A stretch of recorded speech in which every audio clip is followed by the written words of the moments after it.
One of the things that a lot of readers have asked me from the earliest stages of this manuscript has been, what can I do about this problem now that you've told me about it in a way that I can't forget? What can an average person do? And one of the things that I tell people is, that the reality is that the sort of things that happen in the book, the rescue of children, the prosecution of traffickers, the participation in aftercare and healing the victims is something that most people can't do. There are some who can, and if you are a person with those sorts of skills and are touched, certainly please reach out. There are organizations that can use your assistance, organizations like International Justice Mission. But the average person who cannot do those sorts of things still can do real things to make a difference.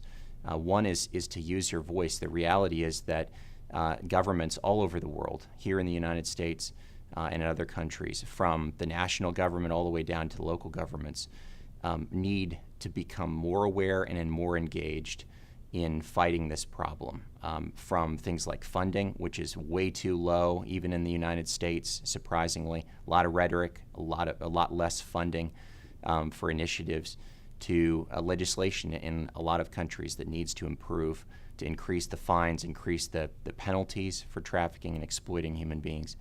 So use your voice, actually get involved. There are a lot of organizations that have things, activist sort of work available.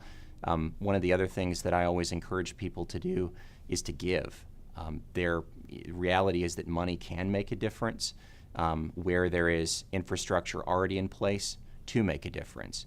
And organizations like the International Justice Mission, and there are others that are actually doing on-the-ground casework and rescuing girls, are constantly in need of funding. And so, to give is really to make a difference. I love to say that an investment in a group like this is an investment in hope. So that's definitely something that people can do.